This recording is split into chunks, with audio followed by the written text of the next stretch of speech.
Olá pessoal, sejam bem-vindos mais uma vez ao canal.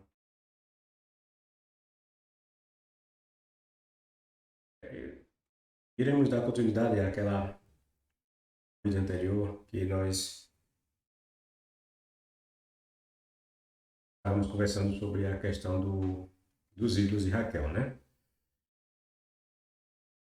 Essa questão remete a outro ponto, que é o politeísmo existente entre os hebreus. Tempos muito anteriores ao que vão adotar o politeísmo. O politeísmo dos hebreus é um adio. O politeísmo dos hebreus surge, não surge quando esse povo aparece.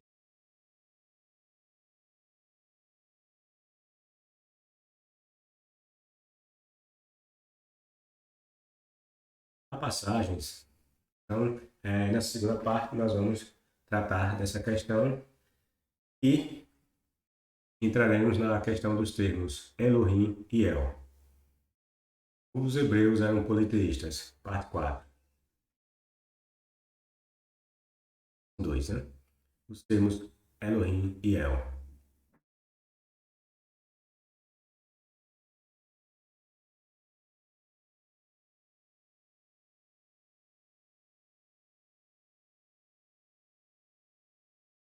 Passagens monoteístas e politeístas espalhadas por todo o corpo do Velho Testamento, que foram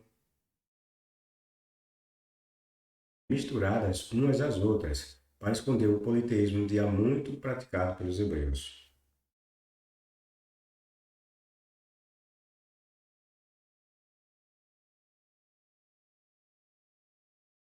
Esse, esse rearranjo de passagens prestava-se para criar essa atmosfera de que os hebreus não eram politeístas e nem adoradores dos ídolos dos povos que eles tanto criticavam.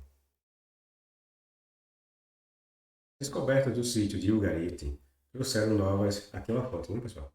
As descobertas do sítio de Ugarit trouxeram novas informações sobre as divindades que eram mencionadas na Bíblia hebraica negativamente. Estudiosos puderam obter uma outra versão dos fatos. E a versão que nós temos na Bíblia é a versão que os hebreus venderam para nós. Certo? Nós não temos a versão na Bíblia daquelas pessoas ou daqueles povos que eles acusavam de serem adoradores de deuses falsos, de matarem seus filhos em holocausto, aqueles deuses que eles diziam que seriam falsos. Está entendendo? Mas com os achados de Ugarit, Rachana, né? Então, nós passamos a ter uma nova visão desses escritos dos judeus. Vamos ver agora a versão desses povos. Exemplo dessa questão, vocês podem analisar o vídeo que eu tenho falando sobre a pedra moabita.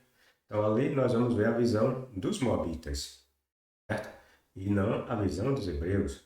Porque, como dissemos, a visão presente na Bíblia é a visão dos hebreus que estavam tentando implantar o monoteísmo. Os estudiosos puderam obter uma outra versão dos fatos. O pensamento de que o antigo Israel, na sua origem, foi monoteísta e depois influenciado por diversos fatores, tornar-se politeísta é ponto descartado na pesquisa atual. Perceberam? O pensamento de que o antigo Israel, na sua origem, ou seja, desde que esse povo surgiu, foi monoteísta e depois eles foram sendo influenciados por diversos fatores, passaram a se tornar politeístas, isso é ponto descartado da pesquisa atual. Ou seja, isso é uma mentira.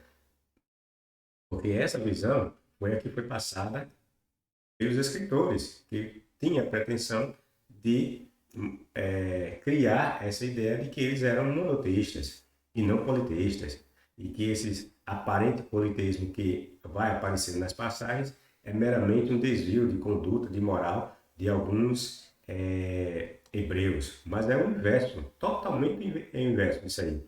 Tudo que nós estamos vendo na Bíblia, que eles tentam nos passar, é tudo inverso. O que é que ela tenta nos passar? Um povo monoteísta, mentira, eles eram um povo politeísta. Tenta passar que os desvios que eles tinham para adorar outros deuses era a coisa de desvio moral, de conduta. Mentira, ao contrário, isso aí, na verdade, o desvio para o politeísmo mostra, mostra, na verdade, a visão deles, que eles eram um povo politeísta e não monoteísta. Tá entendendo? Dizer que eles eram um povo especial, eles podem não prestar, essas coisas do tipo, mentira. Eles estão todos ambientados no mesmo local, gozam dos mesmos pontos de vista. Pensamento que o antigo Israel, na sua origem, foi monoteísta e depois influenciado por diversos fatores, tornar-se politeísta, descartado na pesquisa atual. O que aconteceu foi o inverso. Tá vendo?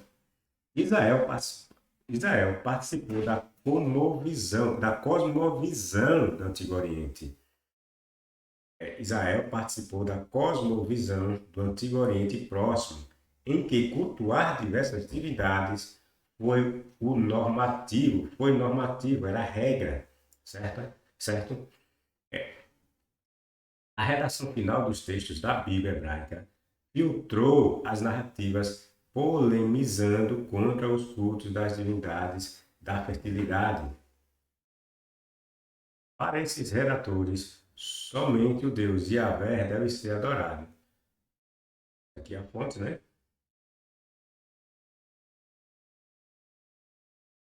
Gênesis 39, 29. Tenho poder para prejudicá-los, mas o Deus de seu pai me disse ontem à noite: tenha cuidado com o que vai dizer a Jacó, seja algo bom, seja algo mau.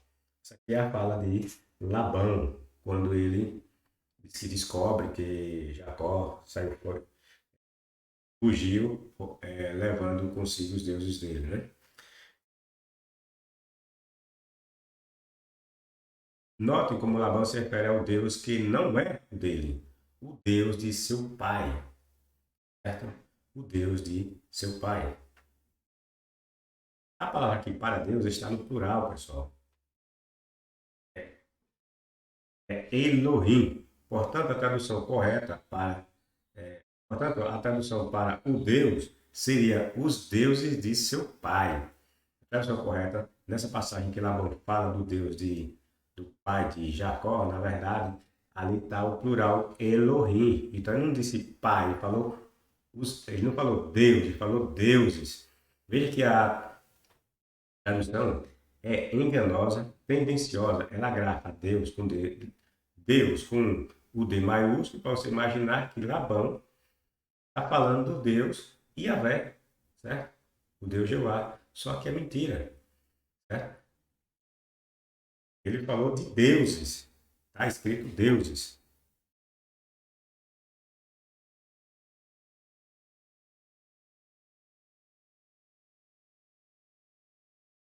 E o que é que nós entendemos dessa passagem, quando ele falou os deuses de seu pai? Porque ele está nos mostrando que o, o pai de Jacó, que era Isaac, tinha vários deuses, adorava vários deuses, não adorava um Deus só, está entendendo? Mas eu digo aqui, né, essa questão, né, de Deus maiúsculo, Deus minúsculo, nós só vamos ver essa variação em nossas traduções, que está no português. É óbvio que lá no hebraico você não vai ver isso, porque no hebraico não tem letra maiúscula, não tem letra minúscula, certo? A gente vai estar Elohim. Lá no hebraico nós descobrimos a face porque estará Elohim. E Elohim é plural, certo? Deuses e não Deus, certo? Portanto, a tradução para o Deus seria os deuses de seu pai. As versões da Bíblia procuram esconder isso. São tendenciosas. Aproveitam-se do fato de que a palavra hebraica El é traduzida para Deus e Elohim para deuses, ou Deus. Essa aparente confusão na tradução de Elohim se dá porque essa palavra, como substantivo, é sempre plural, certo? Ela vem de El, que passou a ser traduzido no singular para Deus. A maioria das vezes que o termo El aparece no texto bíblico, não deveria ser convertido, pessoal, como Deus, mas sim permanecer como El. Do mesmo modo que deveria ocorrer com Elohim. El é designativo do nome de um deus cananeu.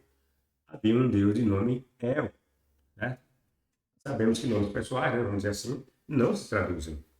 Certo? E El é o nome, e El é o termo que denomina essa divindade aí nos textos, então não se deveria traduzir como Deus, e sim como El, tá entendendo? Mas por que as nossas traduções fazem isso? Tirar El de tudo que é lugar e colocar Deus. Porque eles querem enganar, passar essa ideia para a gente de que existe um Deus que era adorado pelos hebreus como sendo um Deus único. Tá entendendo? Mas é mentira. Significa El, e há quem diga que o termo Elohim também seja um termo designativo, além de ser um plural, também seja um designativo de um outro Deus. Certo? Quem diga nessa questão, né, de Elohim, isso nós vamos ver na questão das teoria das fontes, né? Sabe o texto do Gênesis e vem que ora o escritor fala do Deus Elohim, ora fala do Deus Javista, ou no caso do Deus Javé. Aí divide a fonte em Javista e fonte Eloísta, certo? Levando em conta que Javé e Elohim seriam nomes próprios de diferentes divindades. Bom, El é designativo do nome de um deus cananeu. É o nome pessoal de uma divindade. Assim, faz todo sentido que o termo ali, digo, qual o termo ali? O termo ali que o tal do Labão se referiu a Jacó, quando disse, os deuses de seu pai, certo? A nossa tradução coloca o Deus de seu pai, para não dizer que o Labão via em Jacó e nos pais de Jacó adoradores de vários deuses, certo? Bom, assim faz todo sentido que o termo ali seja traduzido como deuses, porque Labão era um adorador de vários deuses, pessoal. E sabia também que Abraão e Isaac o eram. Eles vieram do mesmo local de onde morava Labão. O Abraão, né? Veio da onde? Não diz a lenda que ele veio da Mesopotâmia? Então, como é que ele pode ser monoteísta? Se lá na Mesopotâmia era tudo politeísta, certo? Daí há o texto dizer que Labão se referiu a Jacó como o Deus do pai de Jacó, como os deuses do seu pai, certo? Abraão, inclusive, era seu tio, né? Tanto Abraão quanto Labão adoravam diversos deuses, diversos Elohim. Mas os escritores rearranjaram o texto para aparentar que a personagem Jacó era adorador de um único Deus, quando não era. A tentativa aí de dar essa historinha de Abraão, de Isaac e Jacó, sobretudo em nossas versões, é tentar passar que esses personagens tinham um único Deus, certo? De que esses que falam ao redor deles eram tudo politeístas. Labão era politeísta, tá entendendo? Só que eles mesmos se entregam. Por quê?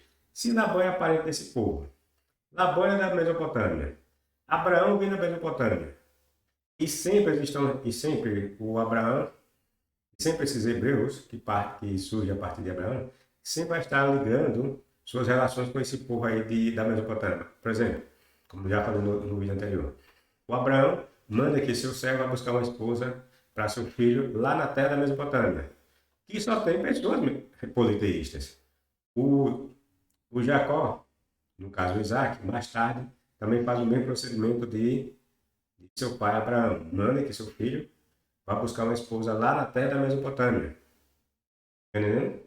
Por quê? E o que isso indiretamente nos diz?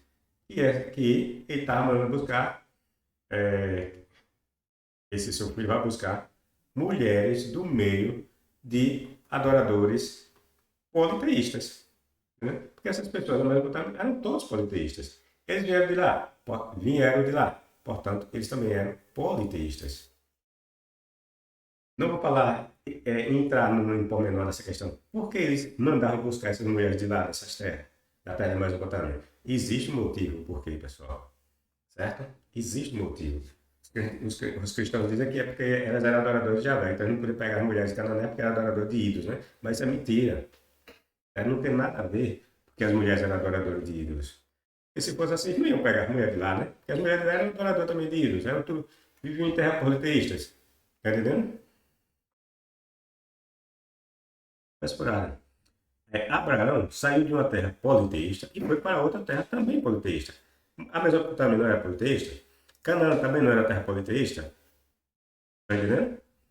Abraão, Labão e toda essa parentela moravam na Mesopotâmia, terra de diversos deuses. Quem é tão imbecil de pensar que essas pessoas adoravam só Deus? Os caras saem de terras politeístas e vão para a terra politeísta. Aí eles são monoteístas. Da onde? Tá vendo que isso aí é uma mentira do texto, que não bate?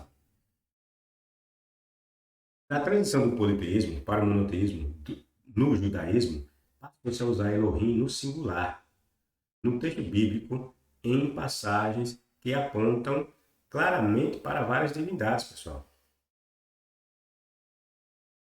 É como tantas outras palavras que sofrem com o tempo diversas influências e passam a ser gravadas ou mesmo traduzidas de outra forma, do mesmo modo se deu com a palavra Elohim nos escritos monoteístas dos judeus. É bom lembrar, por exemplo, que os hebreus adotaram supostamente a monarquia por observar as monarquias dos pagãos. Os hebreus adotaram a circuncisão pagã e disseram que foi seu Deus que lhes deu para os diferenciar dos povos, não é isso mesmo? Babel, tem um Babel, eles dizem lá que Babel é simplesmente confusão, né? Por causa daquela questão da língua. Babel não é só isso, entendeu? É isso que eles querem que você compre, né? E Babel, devido ao episódio da dispersão dos idiomas, ficou conhecido pelo sentido de confusão. Todavia, Derrida recorre em seu ensaio ao artigo de Voltaire, em que ele fala de outro significado para a palavra. Ba significa pai nas línguas orientais. E tem ba, tem ba, né? Sim, aí nós temos ba significa pai nas línguas orientais, né? Baba, né? Aba. E Bel significa Deus. Bel, Deus. Ba, Bel, seria Pai Deus, Deus Pai, né? Significa a cidade de Deus, né? A cidade santa. Logo, a cidade carregava o nome de Deus. Babel ali tem a ver que a cidade está carregando o nome de Deus, tá vendo? Que Deus? Deus é El, certo? O Deus é El. Veja, Babel, ali está. Você tem ali o El, certo? O nome do pai. Nesse sentido, Babel significa confusão, substantivo, e pai e Deus, entendeu?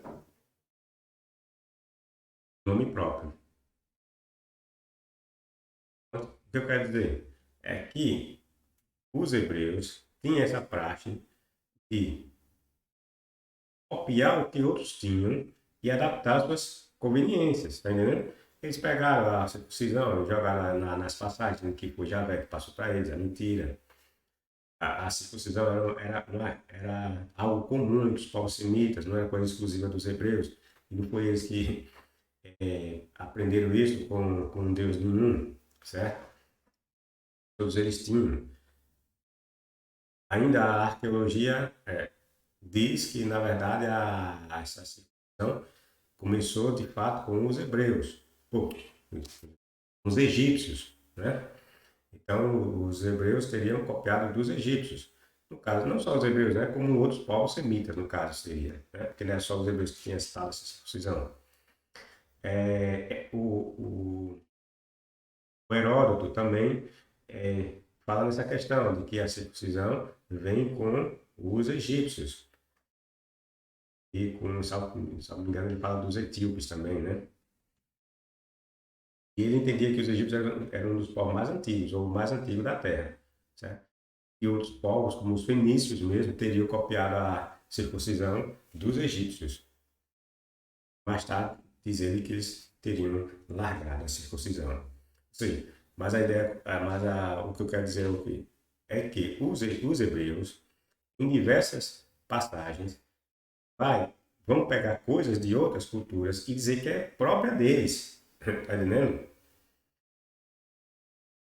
E adaptar às suas conveniências. Por exemplo, Babel. Ele não diz ali. Porque o termo Babel ali, pessoal, fala dessa confusão de línguas ali, Babel, eles falam ali, envolve deuses. Né? Babel significa também o portão do Deus iluminado, ou o portão de Deus, porque Babel ali é Deus. E a terminologia anterior diz respeito a portão, então seria o portão de Deus ali, coisa desse tipo.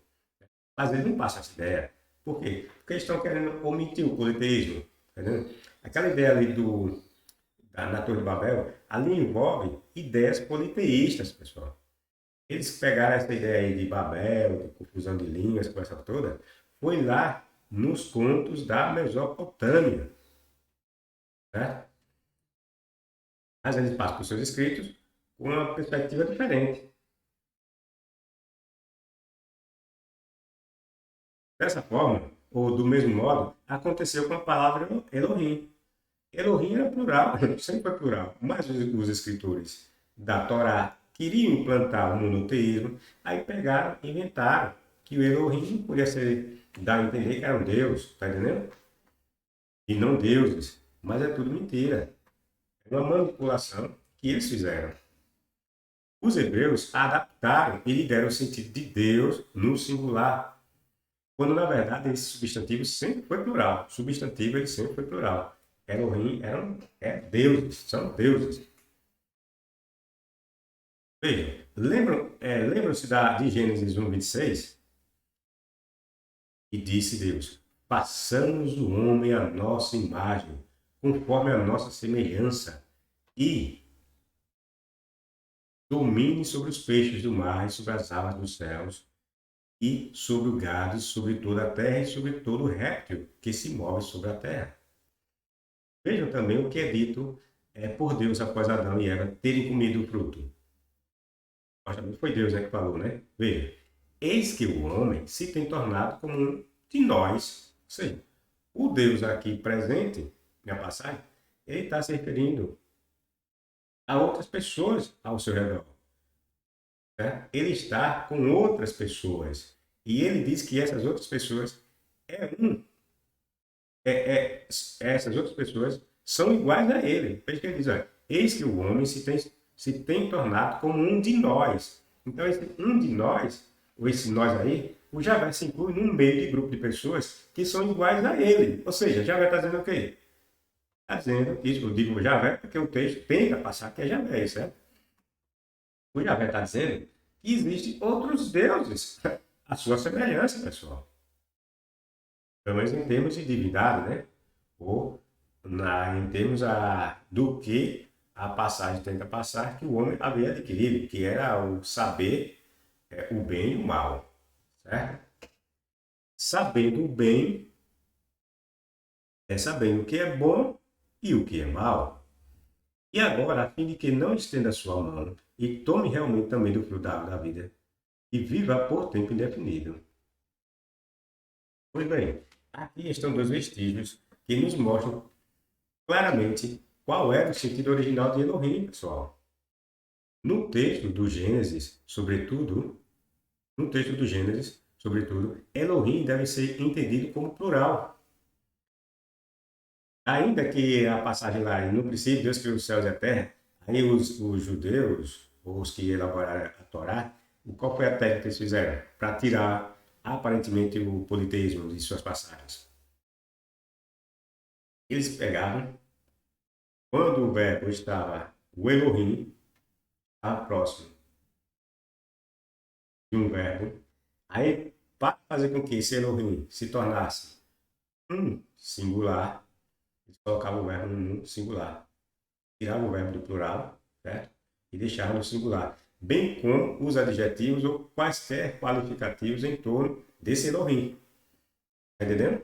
Aí tirava do plural, aí automaticamente você ia entender que Elohim era singular, não era deuses. Não tem como você pegar um plural, substantivo plural, substantivo plural, o verbo no singular, relativo a esse, vamos dizer, sujeito, e deixar o sujeito no, singular, ou no plural, né? Nós o Carlos você não vai dizer isso, né? Ou vai pensar isso? Então, eles pegavam, faziam o quê? Tirava o verbo plural, deixava o verbo no singular, então automaticamente, quando você fosse ler o texto, você tinha que interpretar que Elohim era singular. Não era Deus e sim, não era Deus e sim, era Deus. Tá entendendo? Mas aí, quando você desce ao texto, não é só essa questão que nós descobrimos que Elohim é plural, não, certo, pessoal? Mas na interpretação do texto, nós também descobrimos claramente que Elohim não podia ser singular. A exemplo dessas duas passagens que acabamos de mostrar. Quando o Javé, supostamente o Javé, né, vê que o homem comeu do fruto. Aí fala que depois que o homem, já que o homem se tornou um de nós, então ele não estava sozinho, tá entendendo? Então, ali não era um Deus só, eram vários deuses. E vem o crente e reinventa o quê? Para tirar a ideia dos deuses. Diz que ali era anjo, tá entendendo? Já veio outro mais maluco ainda, diz que ali era a Trindade. Veja, onde Elohim não tem nada a ver com Trindade. Elohim tem a ver com pluralidade de deuses distintos, pessoal. Não tem nada a ver de um Deus sendo três em um. Isso não é plural. O Elohim é plural. Não existe isso. Maluquice desses crentes. Tudo em busca de querer enganar as pessoas. Então, temos a passagem que identifica para nós que o Javé não estava sozinho. Ele estava com outras divindades, a ponto de chamar elas de iguais a ele, certo? Um de nós.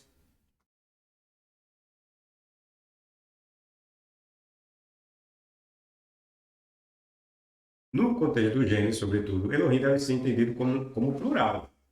E se pararmos para pensar, tem todo sentido que Elohim seja deuses, vez que os Elohim seriam filhos de El. Um Deus é um El. Vários deuses, vários El. Ou melhor, vários Elohim. Está entendendo? O termo El, ele dá o plural de Elohim. Assim como Baalim, Baalim. Essa terminação aqui, ó, final, é plural, pessoal. O in, no hebraico. Transliterando, né? Lógico, né? No hebraico equivaleria a colocar no plural, certo? Que é o plural para eles. Se der de in. E assim o Baal. Aí você vai ter Baal, Baalim, Baalim. Deixa eu escrever.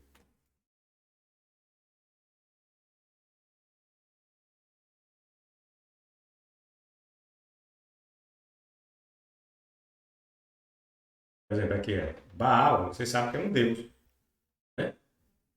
E também Baal significa senhor. Então, quando eles botavam Baalim, que significa plural de Baal, que também eles entendiam como que esse plural estava relacionado às várias facetas de Baal, certo? Existiam várias referências de Baal. Era o Baal de Peor, o Baal de Perite, tá vendo? Então, essas diversas manifestações de Baal eles chamavam de Balaim, Balaim, ou seja, plural de Baal. Eram vários Baals, tá entendendo? Há várias estatuetas ou estátuas de Baal, certo? É o plural que forma no hebraico, terminação i. Então, Baal é formado de terminação, o plural de Baal, né? E pegava essa desinência, vamos dizer assim, e acrescentava que se tornava plural.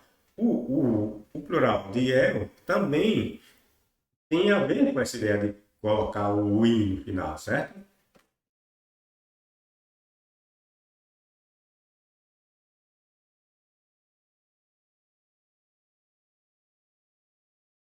O Deus El deu origem à palavra que passou a designar uma divindade ou um Deus, um ser poderoso. Assim como El designava uma divindade pagã, Alá, dos muçulmanos, né, também guardava a mesma origem. Todos eles adoravam vários deuses, pessoal. Até os muçulmanos, eles adoravam vários deuses. E Alá era uma outra divindade. Né? Alá, o nome mais frequente de Deus no islamismo. Originalmente, a palavra significava apenas Deus, em língua árabe, e era usada em épocas pré-islâmicas para se referir a uma divindade pagã, adorada em Meca, tá vendo?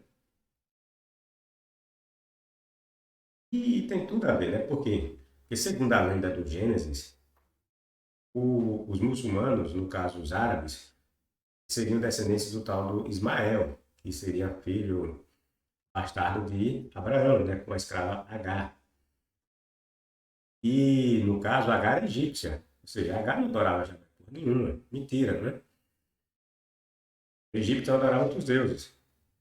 E ela é expulsa, né? Com o filho, não sei para onde, né? Lá para o deserto. Diz que esse Ismael cresce e se torna o pai dos povos árabes. Né?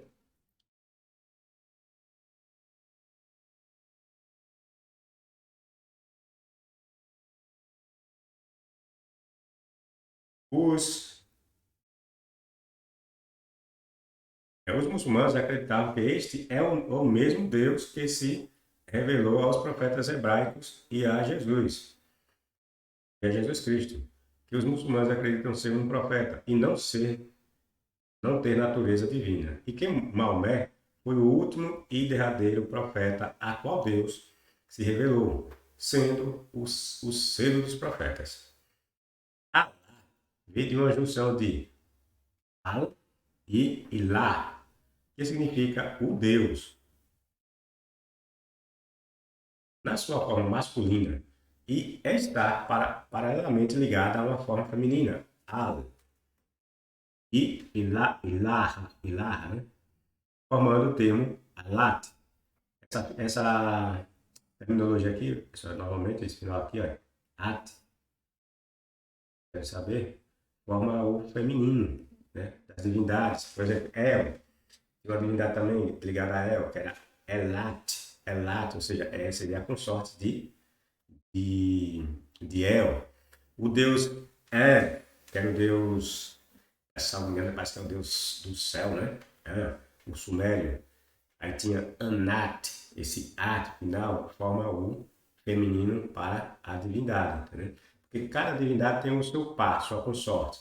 E aí esse consorte, ou esse lado feminino do Deus, era formado com essa terminação at. Bom, que significa deusa. E lá também significa divindade, ou ainda Deus, Deus, né?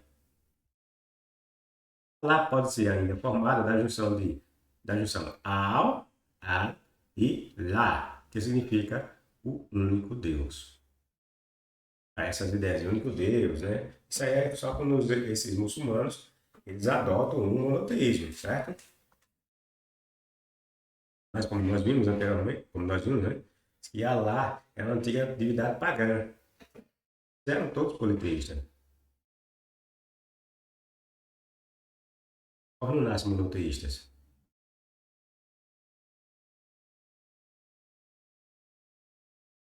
Então, significa ainda o único Deus ou a única divindade.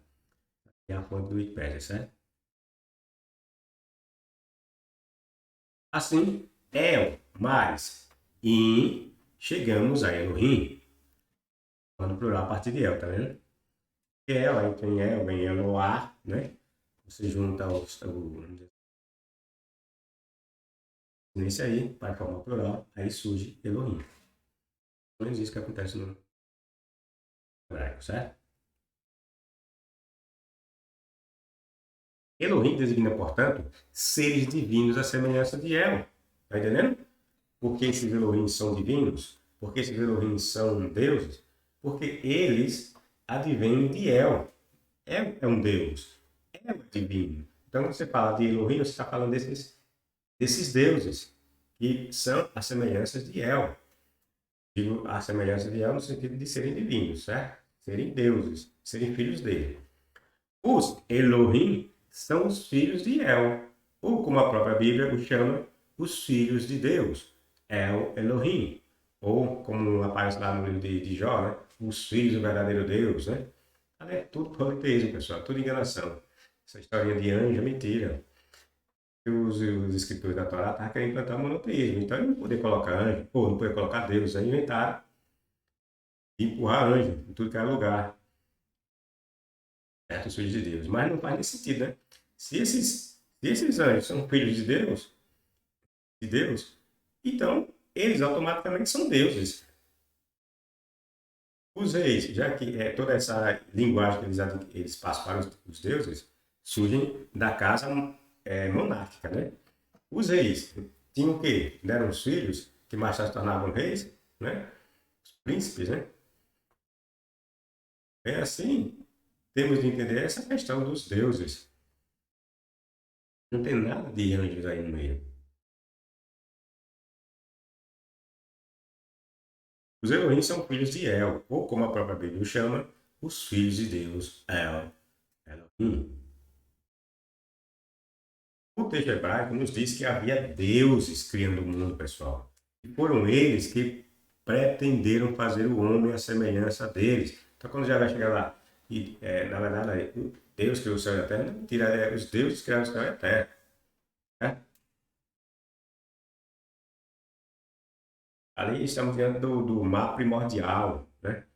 Dentro das águas, né? Que os primeiros deuses, os deuses primordiais, surgem. E a partir deles, desses deuses primordiais, é que vão surgindo os deuses secundários, deuses terciários, assim por diante, certo?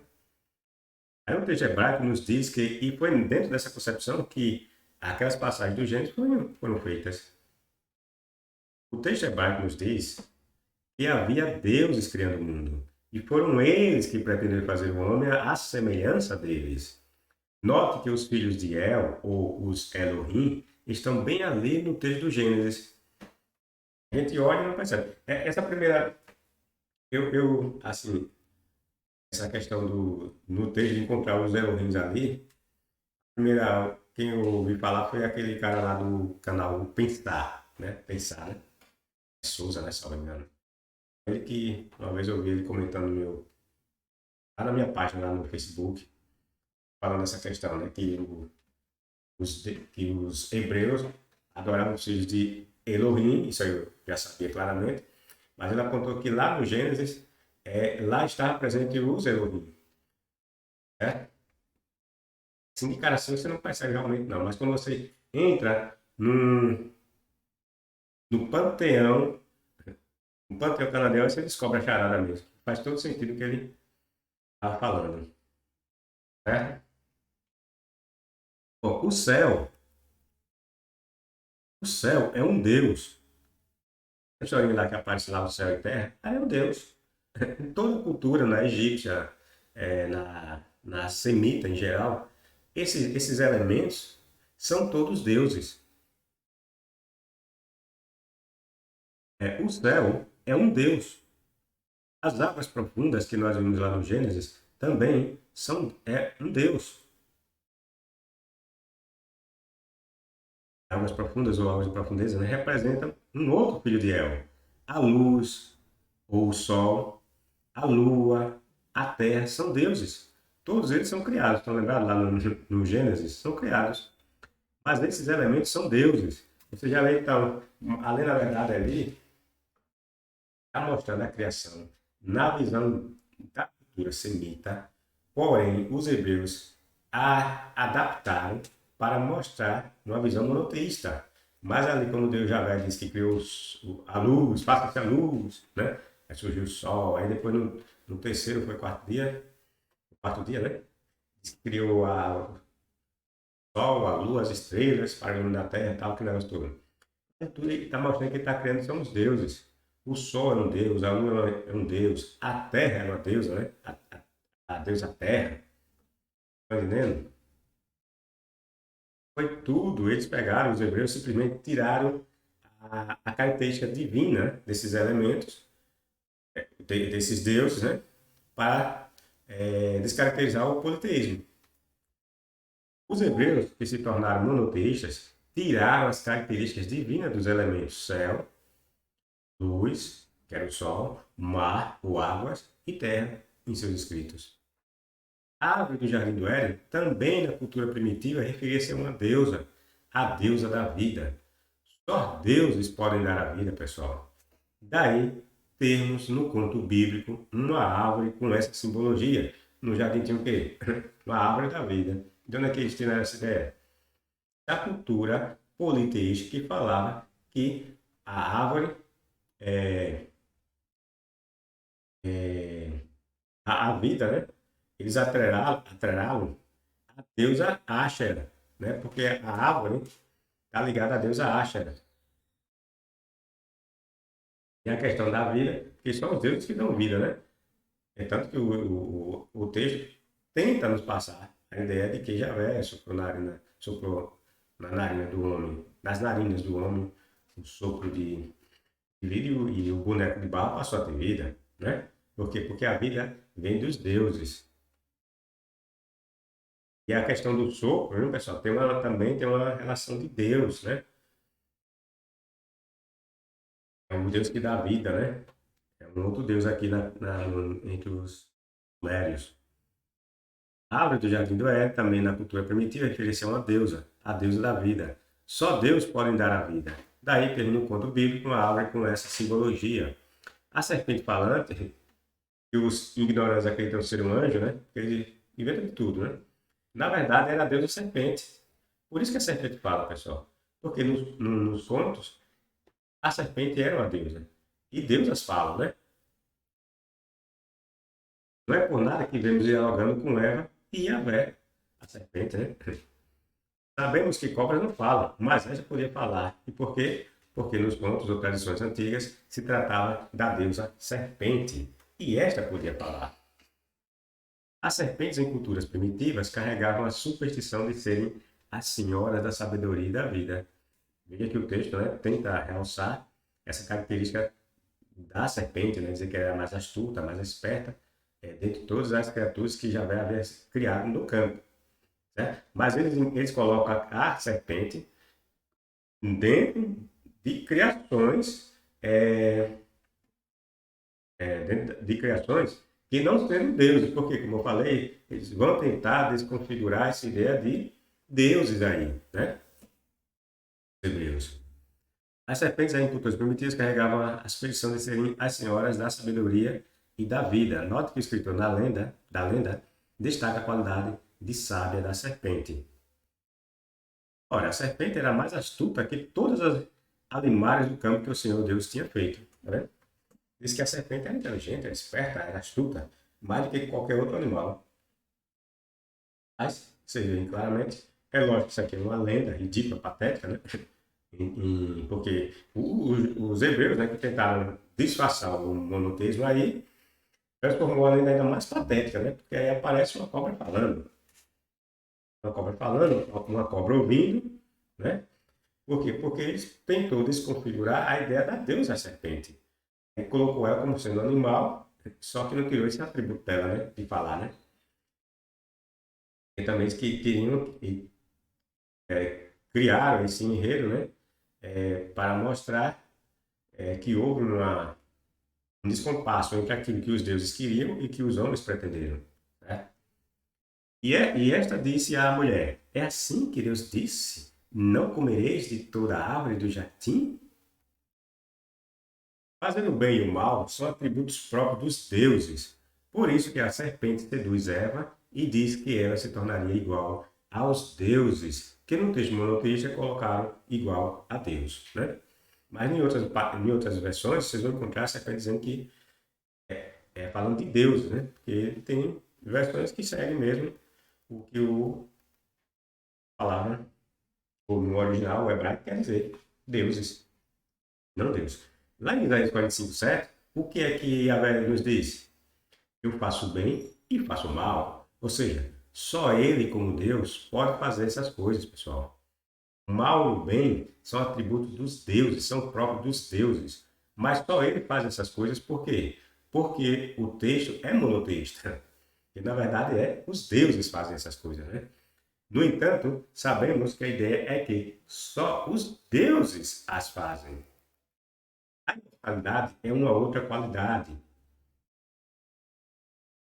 Bem e mal é destacado na passagem, tá percebendo, né? E depois traz também a questão da imortalidade, porque se Adão comesse da árvore, se tornaria imortal, né? Então, a imortalidade é uma outra qualidade de quem? Dos deuses. E deve ser mantida com os deuses e não com os humanos. Quando o homem comete o erro de comer o fruto proibido, os deuses ficam irados e dizem que o homem havia se tornado como um deles, como um de nós. Perceberam que o texto fala que já diz, já que o homem se tornou como um de nós, né? Ele não gostou porque o homem se tornou como um deles. E em que sentido o homem se tornou igual a um deles? No sentido de que eles agora, os homens, tinham capacidade de discernir entre o bem e o mal, fazer o bem e o mal, assim como os deuses podiam fazer essa distinção. Tá? Ou seja, é uma qualidade própria dos deuses e não dos humanos. Quando os humanos, nessa lenda aí, né, fazem isso, eles violam essa regra dos deuses. Para impedir que o homem agora não adquira uma outra característica que é própria dos deuses, que é a eternidade, os Elohim o impedem de comer do fruto da árvore da vida. O texto nos diz que Yahvé botou lá uma espada, tirando coisa do tipo, né? E no meio de dois querubins, dois anjos. Ali é outra mentira, né? Na verdade, ali foram dois deuses, né? Até a ideia de querubim é lá da cultura da Babilônia, né? O Deus principal, ou o Deus supremo aí, vê outros seres com a mesma qualidade que a dele. Ou seja, ele diz que havia outros deuses. Esses deuses, sol, lua, mar, terra, escuridão, etc., na tradição hebraica monoteísta, ficam como que omitidos sutilmente, já que lhes foram tiradas as características divinas. Vejam essa fonte. Tendências politeístas dos semitas. A religião primitiva de Israel e o conceito de Deus nela alcançado refletiam as ideias religiosas semíticas primitivas comuns, né? E, embora modificadas nos tempos bíblicos e mesmo amplamente eliminadas, deixaram seus traços nas doutrinas teológicas do Israel de dias posteriores. Ainda que eles tentaram fazer essas modificações, pessoal, no texto, eles deixaram resquícios, como a exemplo daqueles que eu já falei para vocês. A teoria de Renan, formulada em seu. Aí, aqui temos. Bom, né? Falando dessa questão, atribuindo aos semitas um instinto monoteísta. Esse camarada dizia que os semitas tinham um instinto monoteísta. Mas só que essa teoria dele foi abandonada, porque se descobriu que estava em conflito com os fatos. Quando se vê na cultura dos hebreus, aí você vê claramente que não é nada de que os semitas tinham instinto monoteísta. Pelo contrário, tinha instinto era politeísta. Foi abandonado e se descobriu que estava em conflito com os fatos. Na medida em que o material epigráfico, as tradições e o folclore lançam luz sobre a questão, os semitas têm tendência politeístas e os hebreus faziam parte desse grupo, né? Grupo dos semitas. Então não faz o mínimo de sentido você imaginar que esses hebreus, em tempos passados, eram monoteístas. Imaginar que eles nascem como um povo monoteísta. Faz sentido, tá entendendo? Só o cristão ignorante é que vai levar a sério essas histórias de Deus, esses contos. Ele desconhece esses fatos. E quando se fala deles, eles preferem acreditar nas mentiras de um pastor que é isso, que é aquilo, né? As historinhas que o pastor, o padre, quer que a pessoa se convença daquilo, né? E não é interessante para eles as pessoas conhecerem de fato a verdade presente nesses textos, né? Bom, de caráter astral, veja que o politeísmo deles era de caráter astral, a religião semítica primitiva,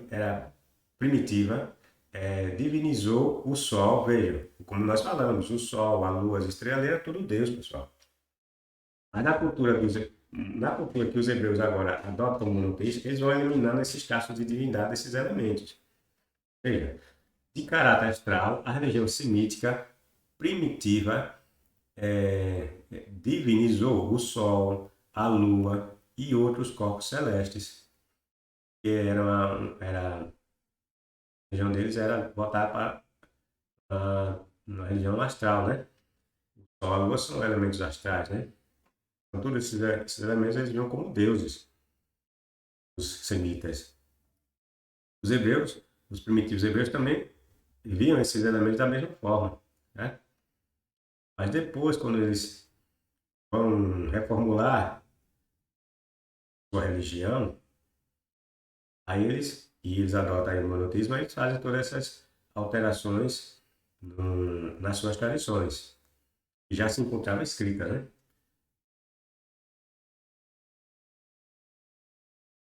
Divinizou, né? O Sol, a Lua e os outros corpos celestes.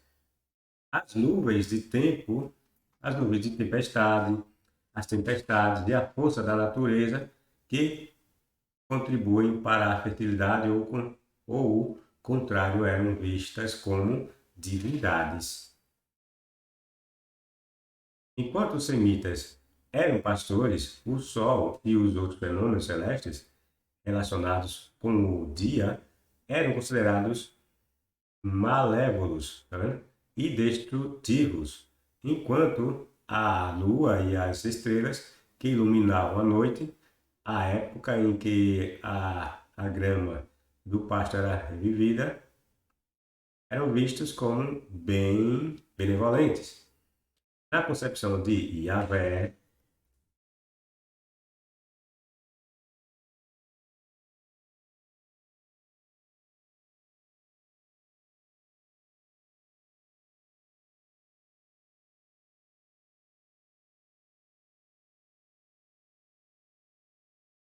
encontrado na poesia, encontrado, né, na poesia da Bíblia, falando da linguagem da mitologia e da teologia anteriores. O elemento ainda é dominante, que associando a nuvem, a nuvem devastadora ou ao fogo fulminante e consumidor, virtualmente acentua sua natureza destrutiva e amedrontadora. Aí temos o Weyerhaeuser, né? Daqueles fundadores da teoria, né? Das fontes. A imensa consciência tribal dos semitas, no entanto, exerceu desde um período muito antigo uma influência decisiva no sentido de associar a cada tribo, seita ou clã, um Deus definido que a tribo ou clã reconhecia como seu, com exclusão de outras. Pois a tribo pensava que a tribo pensava que descendia de seu Deus, que encontrou e entreteve na refeição sacrificial, né? Porque essas tribos, né, ofereciam sacrifícios aos deuses, né? E era no sacrifício aos deuses, porque eles viam esse sacrifício como uma refeição, né? De comunhão, que se fazia para apaziguar os deuses. Com este Deus, manteve com este Deus manteve a aliança de sangue. A teoria de Spencer de que o animismo ancestral é o primeiro elo na cadeia da evolução religiosa não pode ser sustentada pelos dados das religiões semitas. Certo? O animismo ancestral em voga entre os semitas e o culto aos mortos. Aí manda ver, né, a questão da bruxa de Endor, né, que Saul, tá, na passagem, vai buscar a orientação, né, de um morto que é Samuel. Em Israel, apontam mais para a concepção privada individual do que para uma instituição tribal. No desenvolvimento da ideia israelita de Deus, não foi um fator determinante. Aí já envolve a questão da construção do monoteísmo, certo, pessoal?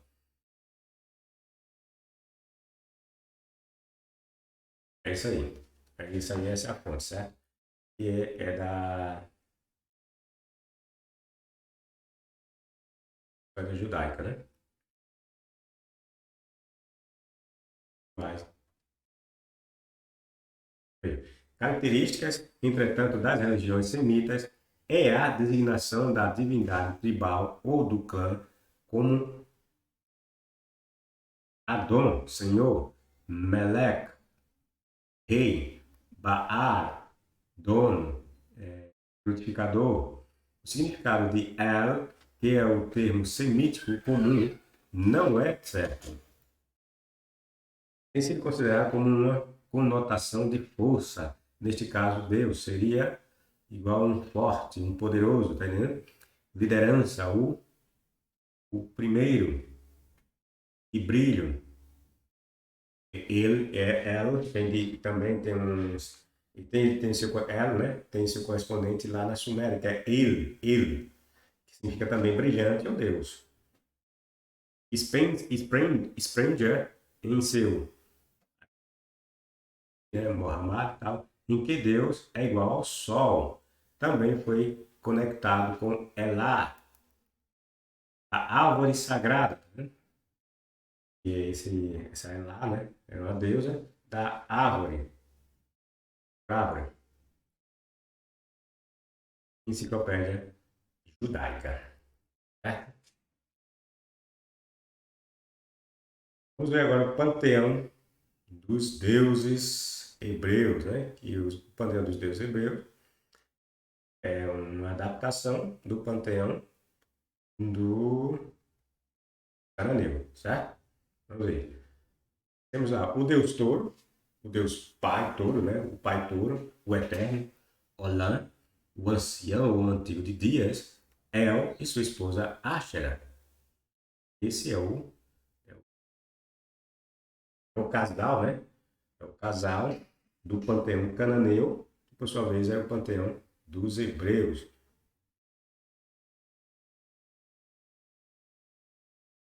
Os filhos de El. Aí nós temos os filhos de El.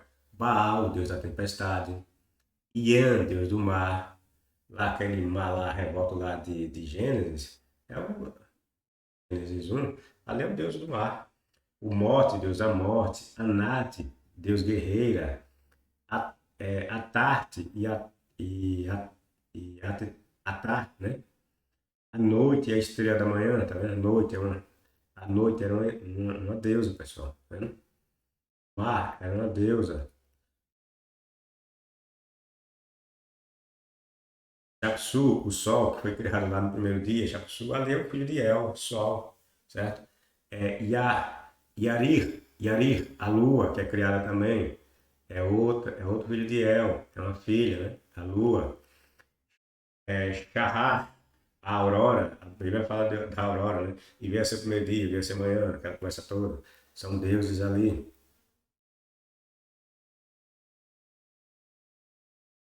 Shalim, crepúsculo, né? É Deus. Reshef, que diz que esse Reshef é uma representação do planeta Marte, né? Seria a estrela, né? Vênus, né?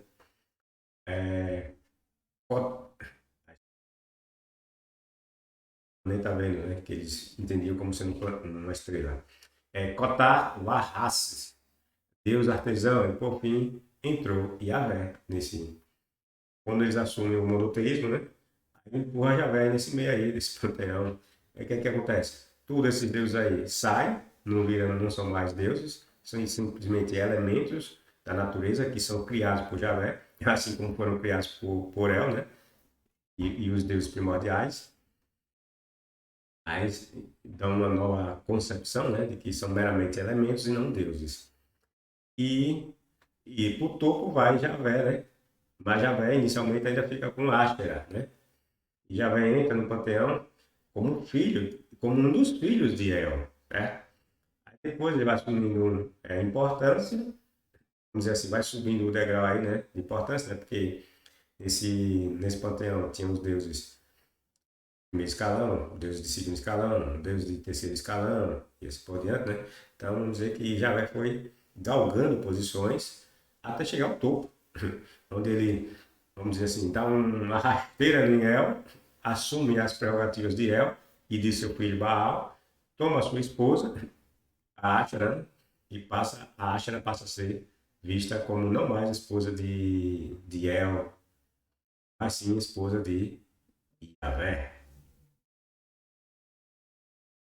Os hebreus, portanto, reinterpretaram antigas lendas de seu povo cananeu, porque eles eram cananeus, eu digo seu povo cananeu, e de outras culturas, sobretudo a babilônica, suméria e egípcia, e criaram o monoteísmo quando resolveram abandonar o politeísmo.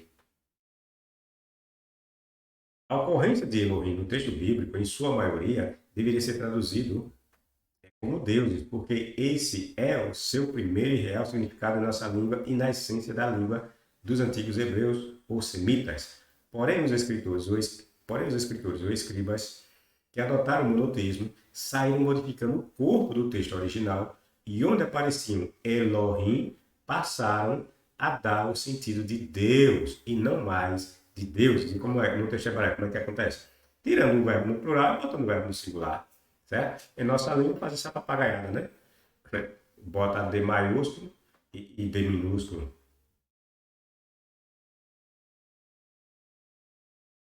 Certo? Em outras passagens deixa deuses mesmo, né? Tudo com letra minúscula. Para entender que são deuses falsos, não o tal do Deus verdadeiro Yahvé. Bom, o objetivo era fazer com que o monoteísmo aparecesse em contos antigos que tinham chegado até eles através da tradição oral.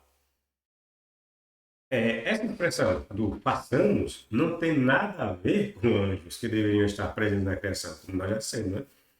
E muito menos se refere a uma trindade cristã. Por quê? Porque o termo Elohim não é uma pluralidade de deuses, certo? São deuses distintos. Quando nós falamos de El, de Baal, de Ashera, estamos falando desses Elohim. Mas quando nós falamos de El, Baal, Ashera, nós não estamos dizendo que esses três aí são um. Quando nós pegamos Moloch, Quemós, o deus é, Anat, por exemplo, nós não estamos dizendo que esses Elohim aí é um único Deus quando tem presente os três. Mentira. O Elohim é a pluralidade de deuses, assim como nós temos a pluralidade de qualquer coisa em nossa visão. Né? Três lápis, ou quatro lápis, cinco lápis, tudo isso é plural. Né? Não tem nada a ver de entender nesses plurais uma entidade ou uma união de uma coisa formando uma só. Isso é mentira, isso é uma maluquice.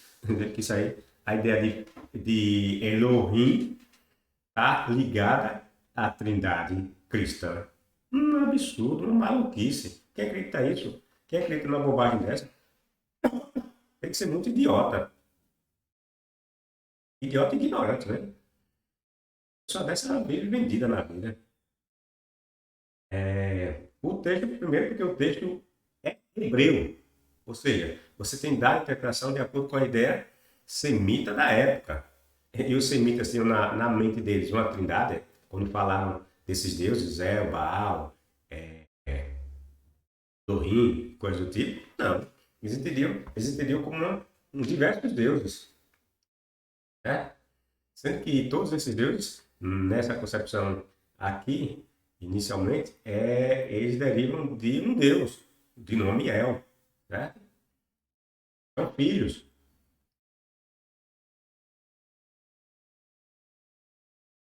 Eles são tão malucos, os crentes são tão malucos, que primeiro eles dizem que ali são anjos. Né? Eles tentam empurrar os anjos, né? Que Deus está falando com os anjos. Aí depois diz que Elohim se refere à Trindade. Mas como é que pode? Quando eles dizem que ali era anjos, quando já falou, façamos o homem, ele diz que está falando com os anjos. Tá falando com os anjos. E como é que agora ali, o façamos ali é uma trindade?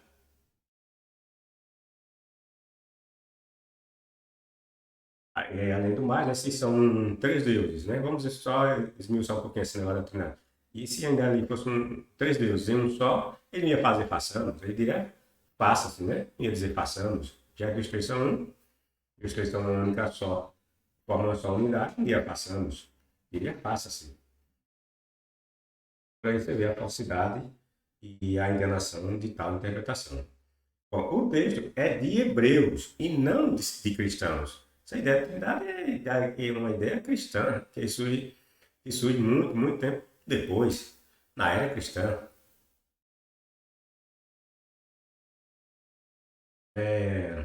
O passamos tem que ver com a crença de que havia ali uma pluralidade de deuses.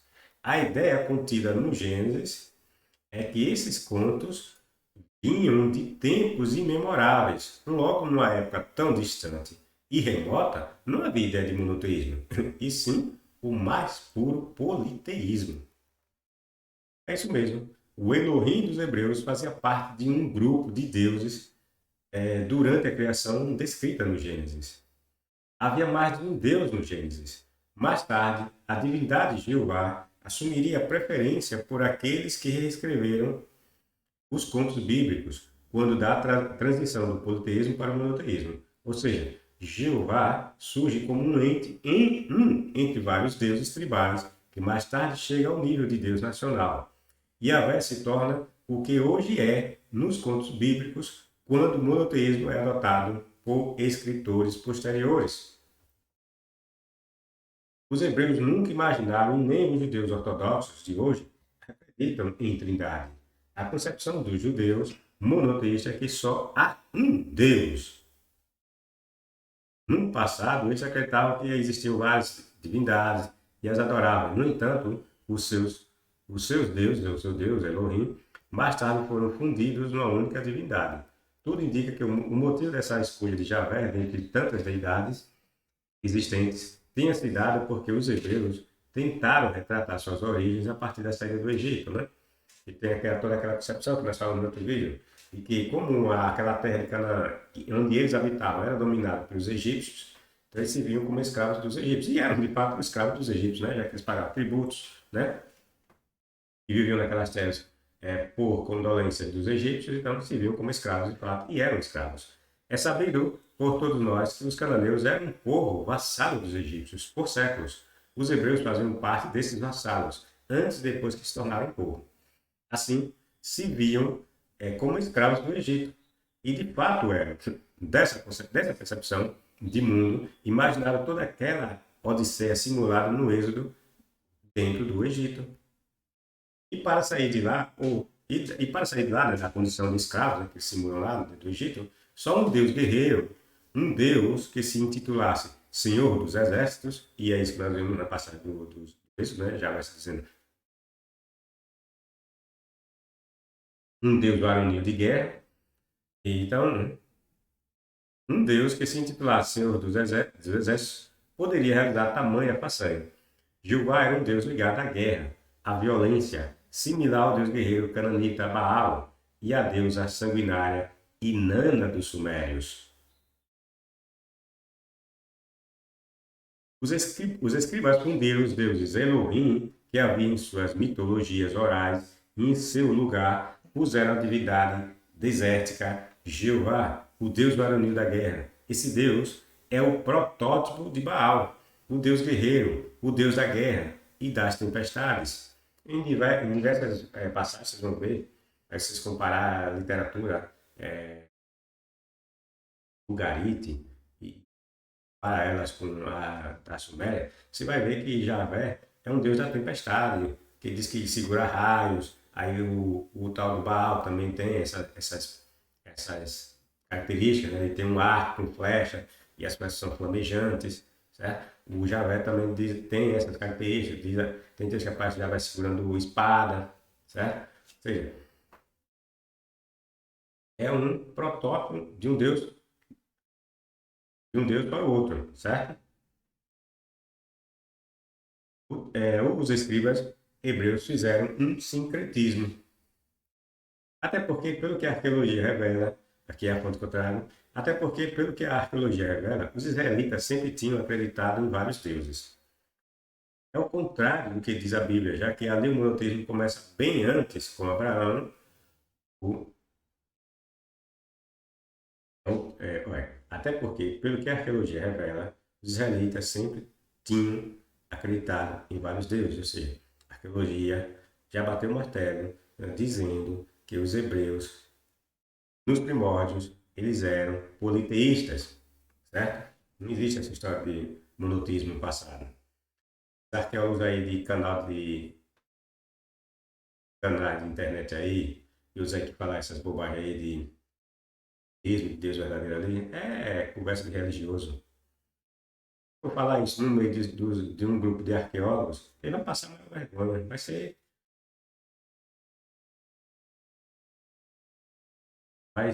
que chama?